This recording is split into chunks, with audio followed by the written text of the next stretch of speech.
You're sure this guy's a Christian? Yeah, I think so. Truth.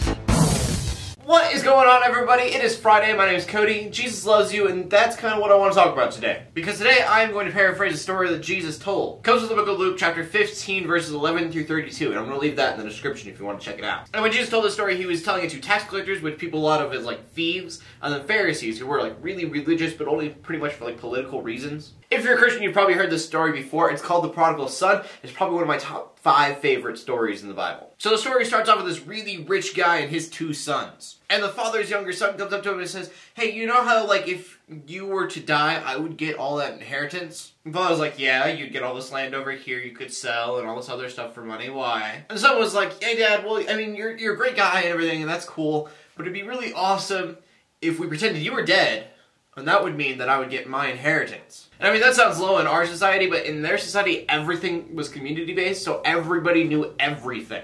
And so in asking for his inheritance, he's not just saying, "Hey, I think between you and me, I think I'd be better off if you were dead." He's saying, "No, let's have the whole community know that I think I'd be better off if you were dead." And so the father, knowing that nobody would respect him anymore for doing this, he said, "You know what, if you want your inheritance, then yeah, take it. Go ahead." And so the son took his inheritance and he spent it on wild living. We really don't know what wild living is, but I think it goes along with the song, "Gonna party like a rock star, head up on the strip bars, wake up naked in a hotel room, throw my TV out the window, smoke a bunch of window, anything to get my mind off of you." Sorry, that's JTX. In other words, he partied like a rock star. He did anything that he could possibly think of.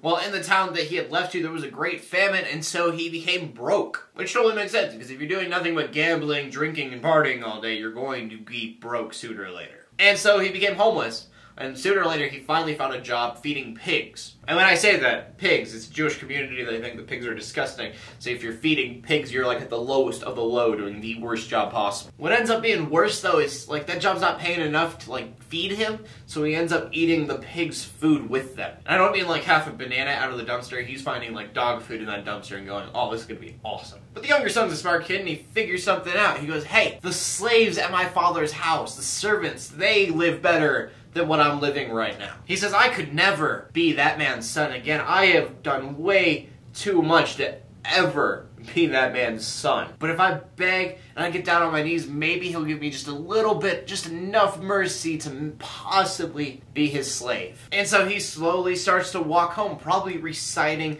what he's going to say just over and over in his head. He gets to like the gate of his father's land, and so the house is probably really far away, but his dad sees him. I can only imagine the younger son is really freaked out right now. Like, he's already made his dad angry, and now the guy's running after him. He's like probably thinking, I'm going to get stabbed right now. I'm going to get killed for what I did. And so when the father gets close enough, he starts reciting what he's been rehearsing over and over, saying, "Dad, I'm sorry, I didn't mean to do this." And his father stops him mid-sentence with a hug. I can imagine that he's probably still trying to recite what he's been rehearsing over and over. And he's like, "I messed up. I did this, this, and this." And the father says, "No, no, no, you don't understand. You are my son. And you're home. That's all that matters." Father then says, "Hey, we need to get like the best suit for this guy, the best robe that we have for my son to wear at the big party we're going to have today because he's home. We're going to kill the fattened calf. It's going to be awesome. Like, we're going to have an all-out celebration. The whole community is going to be there so everybody knows he's my son and he is home." And I can imagine the son is in disbelief. Just, "Father, for you to do all this, you obviously don't know who I am. You don't know what I've done. I've done terrible things. You could never love me." And the father, who is God in the story, says, "Doesn't matter. I don't care what you've done. I don't care about your past. I just wanted you to come home." And so I just wanted to put this out there for all the people who feel like they're the prodigal son. They've done so many terrible things that their father, their God, could never take them back. To the people out there that are like, "I could never be a Christian. I'm way too terrible of a person to ever do that. I mean, look at me. I wouldn't even fit in." God says, "Don't worry about that. Just come home.